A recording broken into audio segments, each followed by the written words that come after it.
Hello, everybody. Welcome to Go Global World, the community for international entrepreneurs. And today we have a special topic for MedTech startups that are trying to get to the United States and that are trying to get their way through FDA and actually winning the hearts and minds of their customers. Hardware and MedTech is a challenging, actually, part of building a startup in MedTech industry. And usually might be the reason for many startups not to do the business. And for this reason, we decided to do a webinar on the topic how to make a MedTech startup successful in the United States.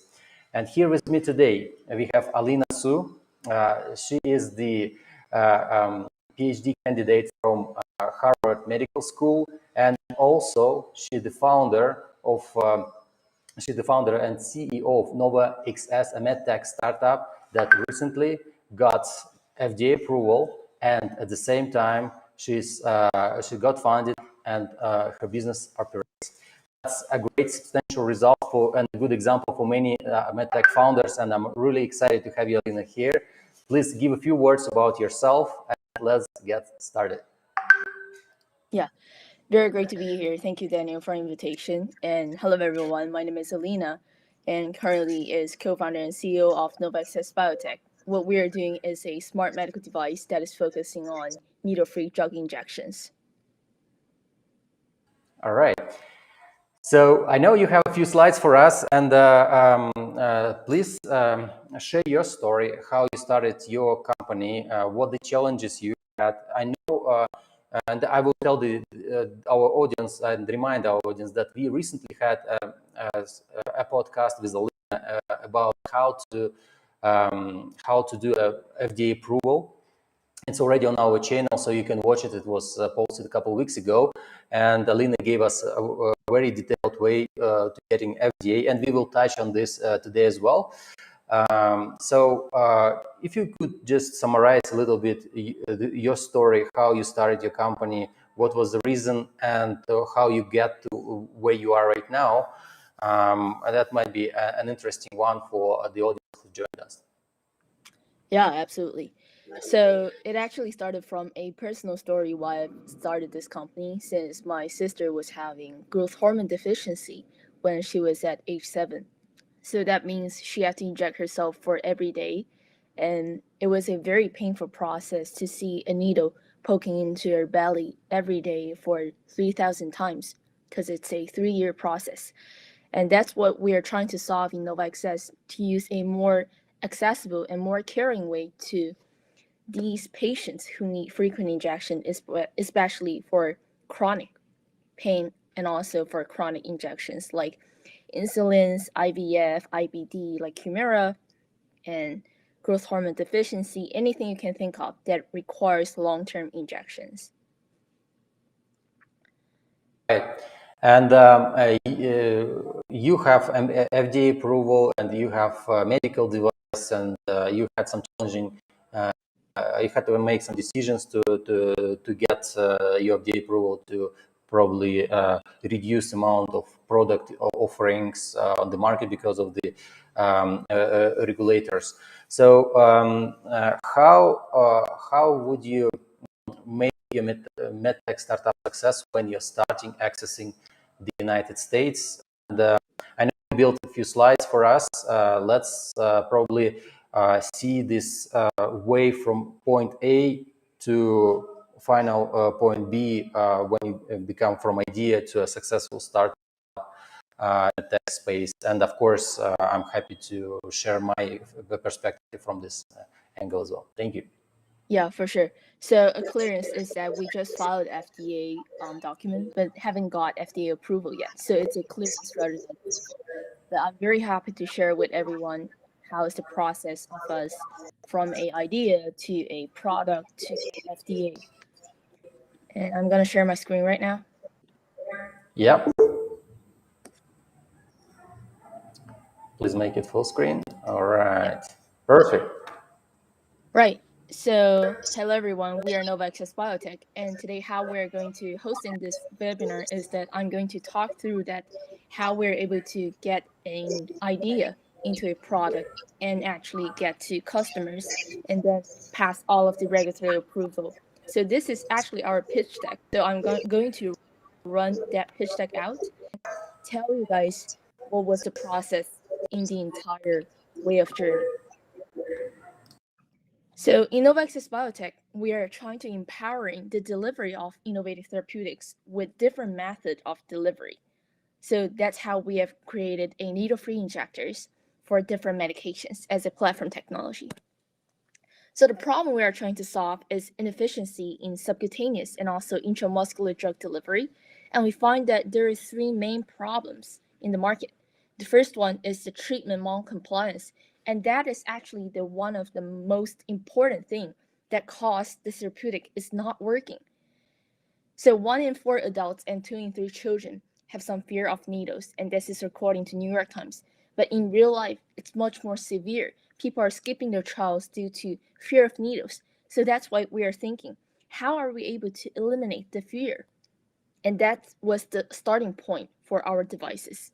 And second is that limited absorption rate, because we are seeing the traditional delivery method cannot release the full potential of medicines.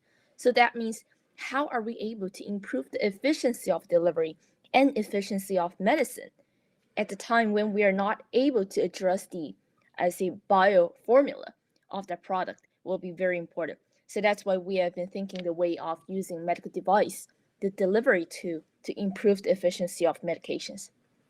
And 3 is the lack of remote monitoring, because right now we all know telehealth is a great trend of entire healthcare system, and it actually changed a lot of innovation in the entire hospital system as well. So that's why we're seeing in-home medications. There's a great need, as there's a lot of administration error rate up to 33%. So these are 3 problems we are trying to solve, and these problems we actually took a long time to actually think what is the main core problem, like main pain point we are able to solve, and that is specifically targeted for us and also our product. So this is our solution, Telosis, and it's a needle-free technology that is able to inject the medication into your skin within 0.3 seconds without a needle.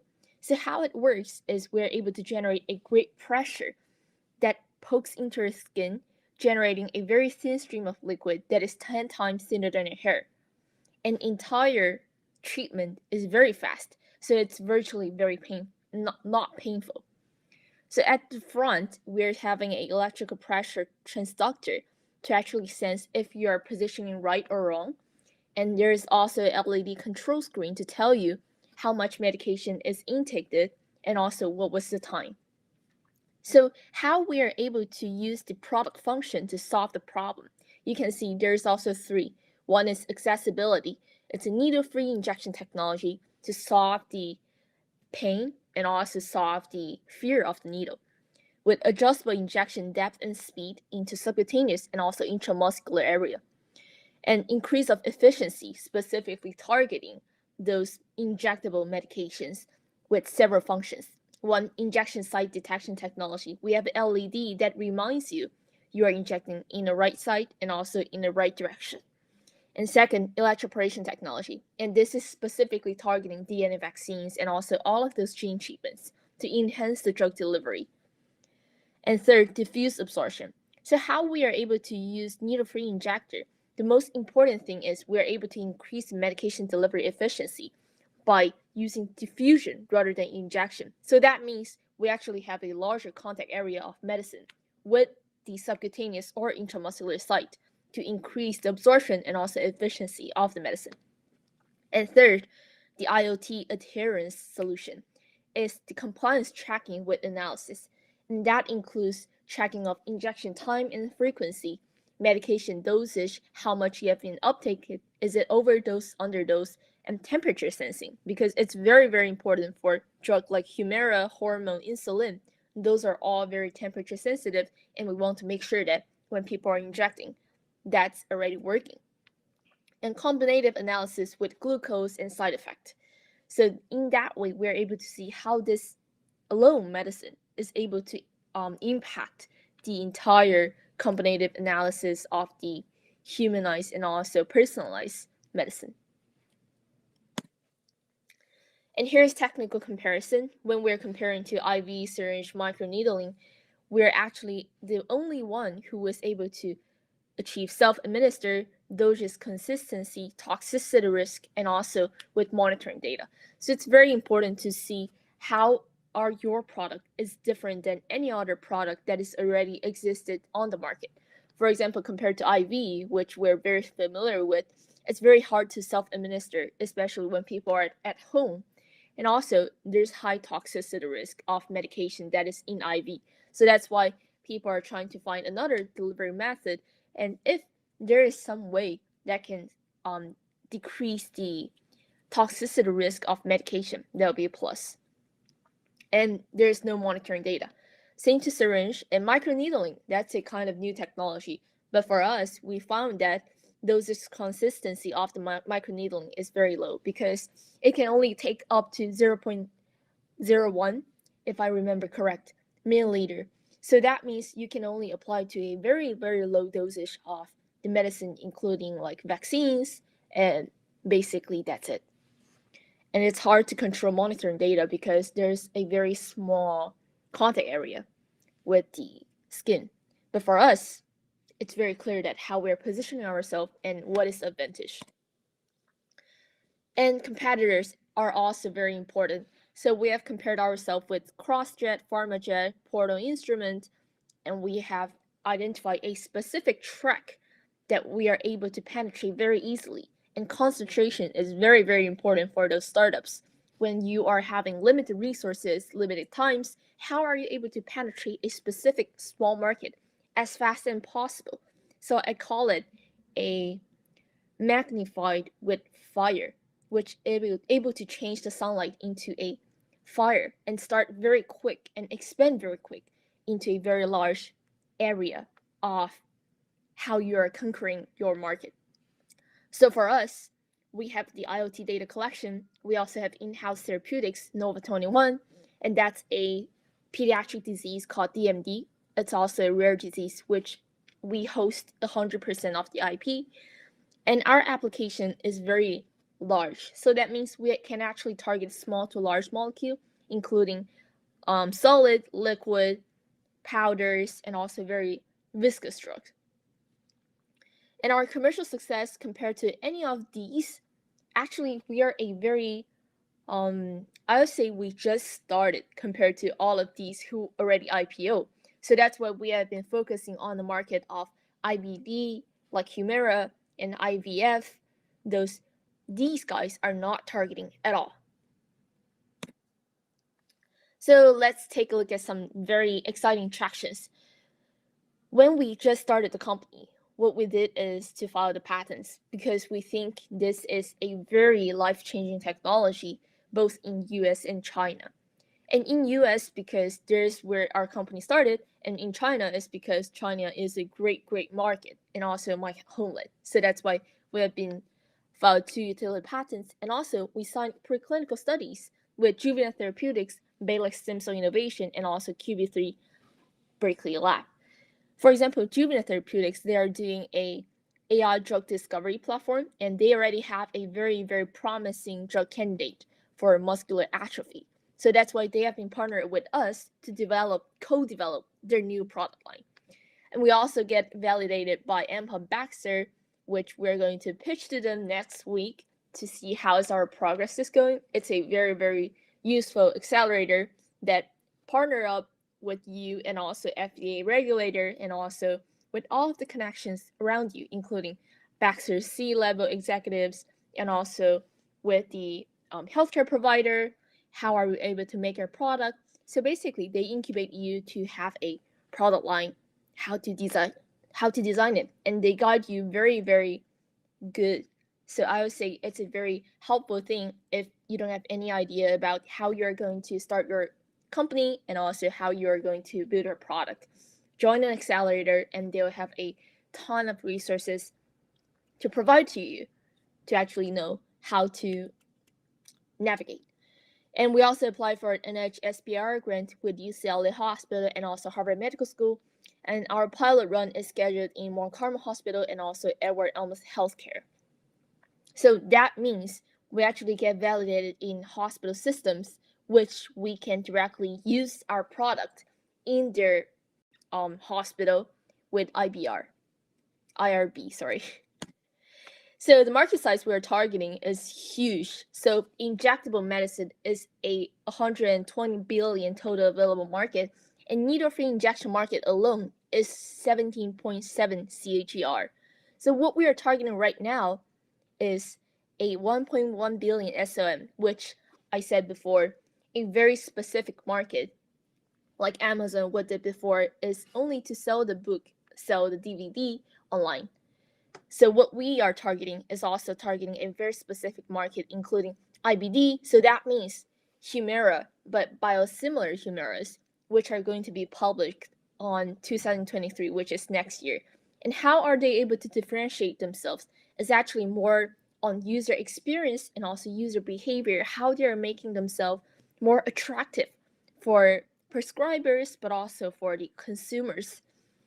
For growth hormone deficiency, that's a very, I would say, different market because that's focusing on pediatric disease.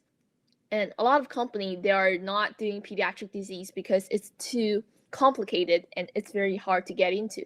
But for us, we actually did something very hard, but correct things. So I would say that's our strength. And also IVF. So IVF, we are seeing it's a great growing market as feminine care. The need is growing very exponentially. So that's why we have targeted this 3 market at first, but at the very first, we targeted IVF because we, like ourselves, we already have 20 connections in Southern California that clinics is specifically targeting IVF. So it's much more easier for us to target this small market with great penetration, and the distribution is already all open. So it will be much more easier for us.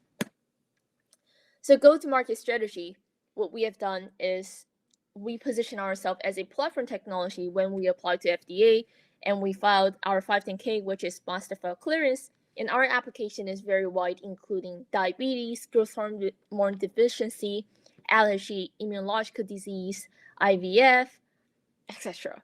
So that means we are a medical device, but as a platform that can apply to a very range of injectables. And second is that we are positioning ourselves at medication enhancement when we are targeting FDA pathway of Accelerator track, partnering up with rare disease. So we actually have our in-house drug called Nova21, and that's a pediatric genetic disease specifically for Duchenne muscular dystrophy. And our application will be on that disease to combine the drug and also the already 510K approved device. We're able to generate an innovative therapy. And that's how we are seeing ourselves as an innovative delivery technology that is able to enhance the drug. Because for Duchenne muscular dystrophy, those injectables, especially in muscle, the distribution and also the dispersion is very important because we're able to get to a larger area of the muscle rather than traditional needle or IV that will cause a lot of toxicity in your liver and belly. And these are our commercialized partners, and we are in negotiation with 100 plus Athenas because those two are patient monitoring platform, which they are monitoring patients' glucose level, blood sugar level, and the blood pressure, weight, etc. But the thing is, they're not monitoring how people are interacting or how people are taking the medication. So that's why we have a very specific position and also very specific perspective in regards of patient behavior, which nobody is collecting yet. And also Kaiser Permanente, because they're a very risk-taking, I would say, healthcare providers. They're both systematic healthcare, and also they also have providers and who are prescribing medicines and who is providing the insurance as well. So they are the ones who are hoping the entire therapy is going very well, and that's why they're in talk with us. And PTC Therapeutics, it's under confidentiality, and Milestones. So this is a example of milestones, but not our actual milestones. So right here, this is how you guys should provide a milestones of how you are going to position yourself and what is the timeline of the entire thing. So after proof of concept, it's going to be prototype, maybe applying to grants, and also do safety tests to get the 510K clearance submission and clinical trials starting, FDA clearance, and then for us, at the end of the day, we are positioning ourselves as a therapeutic company because we will be specifically targeting gene therapy and rare disease. So here's our business model of combining 3 different revenues. First is B2B licensing, directly licensed to the pharmaceutical companies. And after passing 510K, we're able to receive the insurance reimbursement of RTM and RPM because we can receive a lot of patients' data to monitor how their healthcare is behaving, how their behavior is monitored. That means we're falling into that RPM, RTM category, is able to receive 800 to 1,000 per user per year from insurance. And after we're getting the user data, we can start the B2B2C hardware sales of licensing out. So basically, we're using a much more cost-effective pricing of $39 per month because we don't want patients to be too pressured to shift into an innovative product. And here is our financial projection. So this is very important as as investors are looking into how are you positioning yourself and also how is your financial projection in at least 5 years, including cost of per device, breakpoint, customer lifetime value, gross margin. And for us, our initial user is 6,000 users, including Edward Elmis Hospital and also Mount Carmel Hospital. And we assume that retention rate is 30% and annual growth rate is 3x. So for milestones, right now we're doing the safety test and already submitted 510K submission, and also we are applying to licensing and also starting hardware sales. As I said, we're starting the IVF specifically because we see a great need. Like every time I'm pitching, people are reaching out to me with email or in person asking me that can this device can be used in IVF because right now they're struggling a lot and they hope that they can purchase it. And for Nova21, which is our combinated product, IP 100% owned by the company, that is right now doing preclinical study, and we will have IND submission in around June, and we're starting clinical trials in next year. And here's a little bit about Nova21, and this is basically what we are doing is a CRISPR nanoparticles fixed DMD gene mutation in vivo via homology directly repair. So that means we're seeking a different method of delivering this gene therapy. And that we're seeing a great efficiency specifically with partnering up with needle-free injection because we are seeing a dispersion rather than injection. So that means the area is much more larger compared to traditional needle to inject these nanoparticles. And the innovation point is mainly on minimal off-target effects, no systematic inflammatory cytokines, and also multiple injections with precise control. And here's our core team. So for me, it's Harvard Medical School PhD candidate, and I'm also 6 medical device inventor. My CEO, Jonathan, is Booth MBA candidate with 20x serial entrepreneur exit. And our CSO, Dr. Irina Comboy, is UC Berkeley bioengineering professor, also an expert in CRISPR and DMD.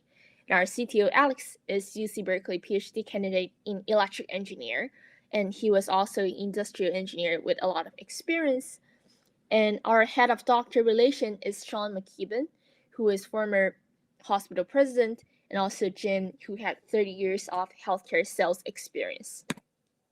And here's our fascinating board of advisors, including UCLA professor, already IPO'd founder for Optimize RX, David Herrio, and Chris Holliday, who is senior advisor for President Obama and also President Biden, and sitting on Google Venture Board. Yes, so that's what we are doing, and I hope the entire process was clear to everyone. And please feel free to ask any question. So it will be very helpful to do a summary. So why us? Why we can make this become successful? Because we had a personal connection to the problem, and also we had the personal connection to entry into the market, especially for IVF, because that is the unfair advantage, and you should find where is your unfair advantage.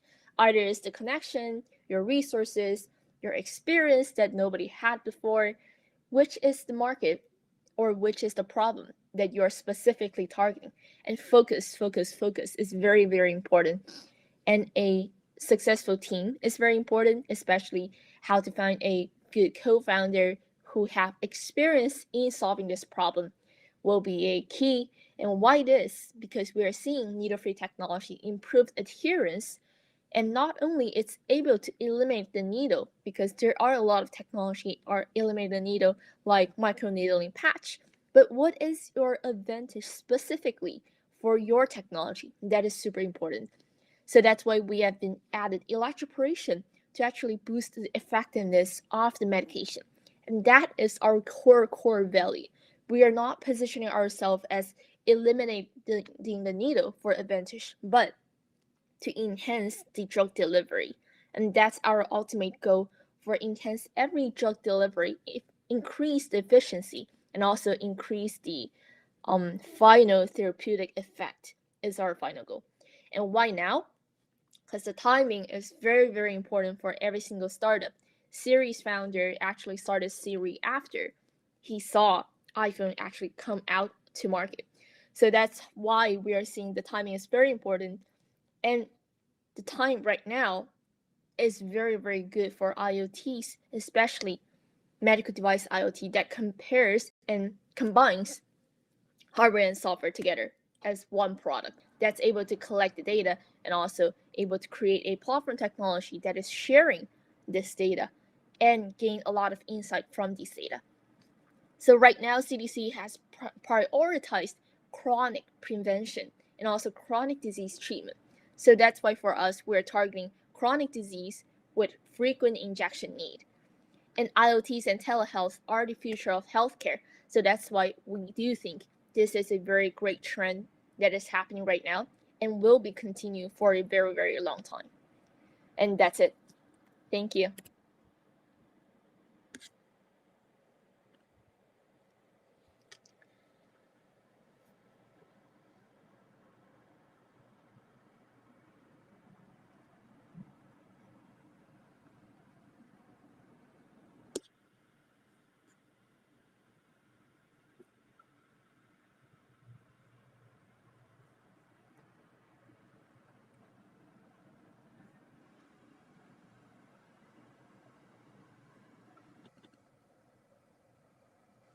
Hello, can you hear me, Alina? Yeah, I can hear you now. All right, so just what I was about to give give you a thank you for such a fascinating speech, and my internet just dropped unexpectedly. Thank you for this amazing story.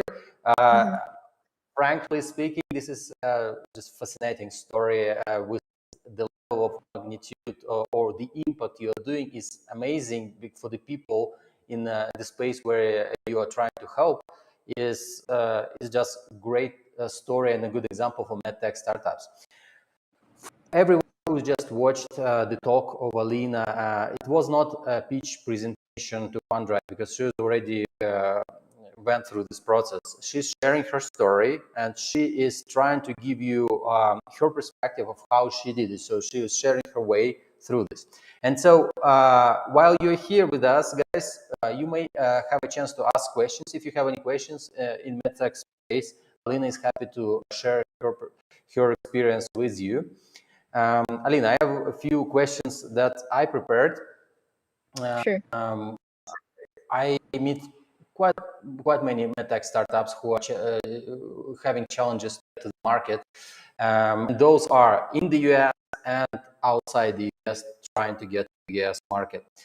And so the first question is for those who are at very early stage, that are going from idea to proof of concept. What are the main things they need to do to get the proof of concept of their idea, maybe get to the prototype stage? Yeah, that's a very crucial question, and that is definitely very important for every single startup, that to actually talk to the consumer and expose into the market. So I call it to be in that game. So you have to position yourself as soon as possible to be in that game and engage your customer. What is your potential problem? Is that problem truly existing? Is that the pain point that people are trying to solve? That is very important for your product. So I would say once you are having like anything, even just a idea, go talk to people to ask them if they're needing this product. So for us, as an example, we actually have created a very ugly prototype at first, but we directly show it to the consumer when we are doing the one-on-one interview, and we are asking them, how do you feel about this product, and where do you think you need to change, and where do you think we can improve that to better help your solution? Because, for example, in IVF, these girls need injection, but specifically need help from their husband. And we didn't know why. And we found that at last that they're afraid of needles. And a lot of them are not familiar with how to inject themselves. And it's very, very painful for them. So that's why that's a problem, the pain, and also the elimination of the needle that we have created the function as. But the second one is that the IVF function is different from everyone. And we, according to our a lot of user research, we found that that's because a lot of IVF drug is due to very sensitive to time, and that time is specifically targeting how your ovarian is being produced. So that means you have to memorize how is your body reacting, and also the time to inject the medication. So how they're um, actually using the calendar to remember like when do they need to inject themselves, and that's very easy to forget. So that's why our app actually have a reminder with this kind of calendar, but it's much more easier to track how your body is behaving and also when do you need to inject your IVF medications. So I would say get to the market as soon as fast possible, and then talk to them, like listen to them, what's their problem, and how you are able to create a solution that truly solves their problem. That would be my suggestions.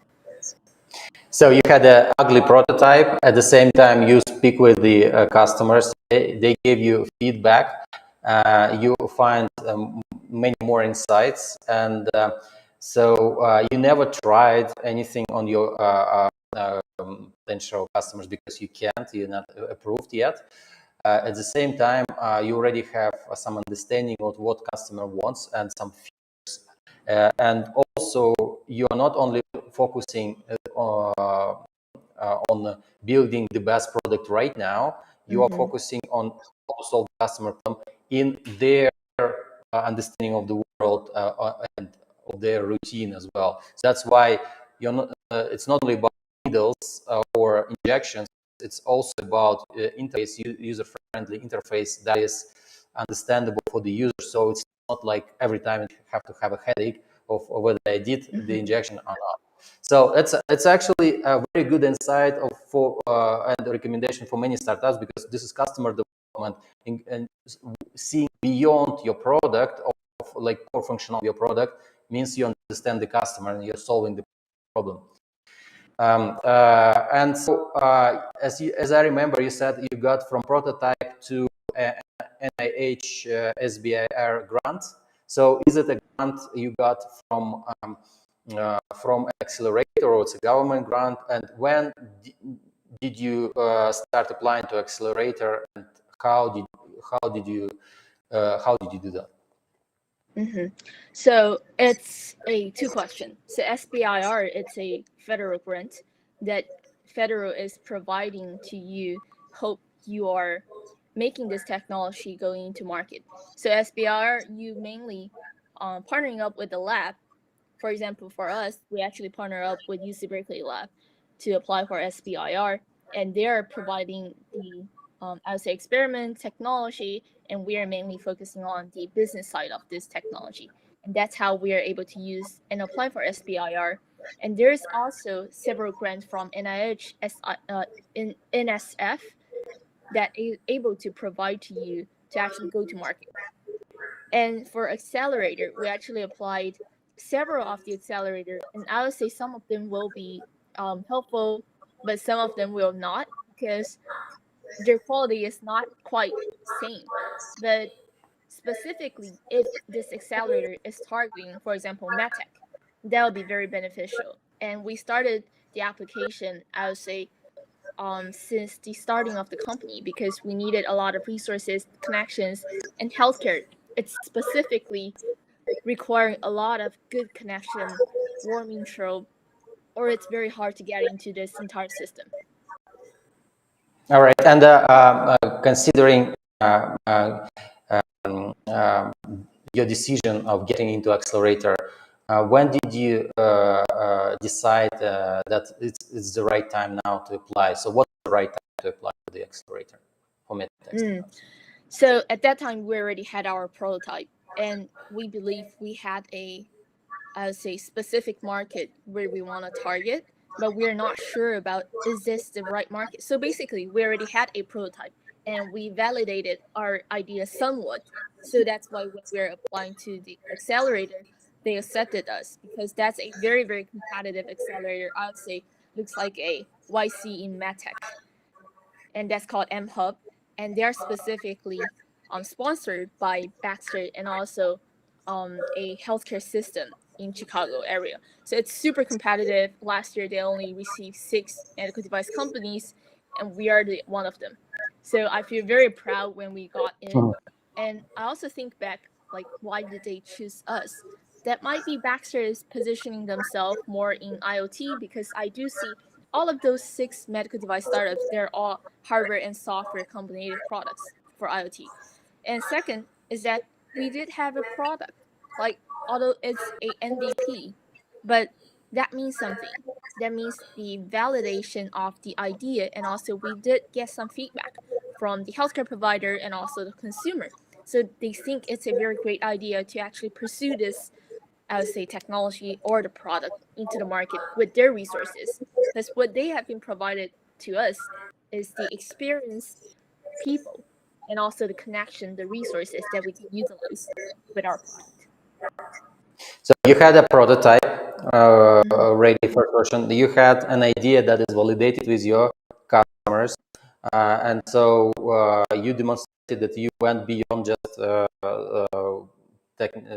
like medical device, but you also created some user-friendly interface.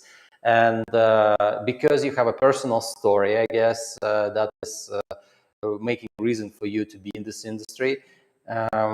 All that became probably a reason why they should versus other applications, and maybe many more. You're totally right. It's a good match between what you already validated and what you're trying to do, and what is their focus. So they are focused on IoT, as you say, and so like a perfect match in mind. And so understanding your accelerator, what you're doing, so getting to this perfect match, you already can plan it in advance. Well, great result, and congratulations with that. You mentioned you then went to do a safety test. Safety test, and how do you do this? Right. So safety test is what FDA requires you to do so. So for a safety test, you have to prove that your device is safe to use, because we are falling under class 2 medical device. And we have to prove that this thing is safe to use, it's not killing you. And you have to show the data that how is the, for example, the pressure you're generating, how long can it heal after the injection, and what are some constant of your device. So it's mainly about all of the information about your device itself and how it's working, and to prove that this is safe and also efficient to use compared to a traditional needle. All right. And for the safety test, did you need any support from your accelerator? Did you need some extra capital for that? So what was the resource for the safety test? Yeah, so for the safety test, it's very important to find a predicate device that is already on the market, and to take a look at their 510K to actually see what kind of data you are needed. So for us, we actually found a group of very experienced ex-FDA workers that is helping us to file the entire as a safety test 510K, and also give us a role, like what kind of data are you able to provide, what kind of data should you prepare for FDA. That's how we have a better insight. Okay. You mentioned that you, after safety test, you apply to 510K clearance submission, and so this is what you're gonna get in 2022 soon, and then you start the clinical trials, and then you'll get FDA clearance. You already applied for FDA clearance. What is the current process of, from safety test to application clearance and being approved? So can you walk us through this process? And I think this is maybe the challenging part, considering that we already discussed this FDA process, and we have a separate video, so there will be a link up here and also the description, and this video is all on our. So can you walk us through this, getting started to a final clearance stage? Yeah, absolutely. So the entire process will be after you're having your product, actually a MVP is ready. You need to prepare for filing of the FDA, for example, like 510K for us. It's a clearance that you can use on human. That's how 510K has been positioned. So we have to apply for that. So we hired a group of people that who are helping us, who is FDA expert, to tell us how to prepare for these documents, what kind of documents are needed. And how we did is actually to find a predicate device which are already on the market, but we are very similar to them but different. So we found that device 510K, and we found out what kind of data they have provided, and we just need to file the similar data or even better data compared to them. So that's how we have been, like, I would say that's a roadmap that we are preparing. And also after that, we started a FDA initial engagement to tell them these are what we are preparing. How are you guys thinking? Are we doing a good job? What else do we need it? And then we file the FDA approval and FDA clearance. And they will send us back a letter telling us what kind of data do we need to file over and in additional, and that's where we get the clearance after. All right. Well, I think we discussed the most of the questions that are needed for MedTech founders to get to the United States. And here's my final question to you. If you would summarize in a simple process of what to be done by a MedTech founder accessing the market in the United States, whether in the States or outside the country, entering the country, what are the main crucial steps and things to do, and also maybe you also provide some recommendations, so when they start the company, so what would you advise to do as a summary? So I would say it's mainly about 3 points. And first is that understand your product and understand the problem very clearly, like what kind of problem you are solving and how your device is able to solve, especially where is your comparative advantage compared to any other product, because whatever you have created, there is competitors on the market, but you have to do much more better than them. Then you have to pick a specific thing that you are much more better than them. Like, for example, a startup compared to Amazon, they are a huge company compared to you, but you have to do something like what they are not doing, or you're doing something very great that they're moving very slow to catch up with you, so they'll try to acquire you, and that might be the solution, or you might go public. So that is first thing. And second is to truly understand how is the regulation of the entire healthcare system is working in that country that you're trying to enter into, because the entire regulation and the healthcare system, how it works, is very different in Europe, in US, in Korea, in China, or in Thailand.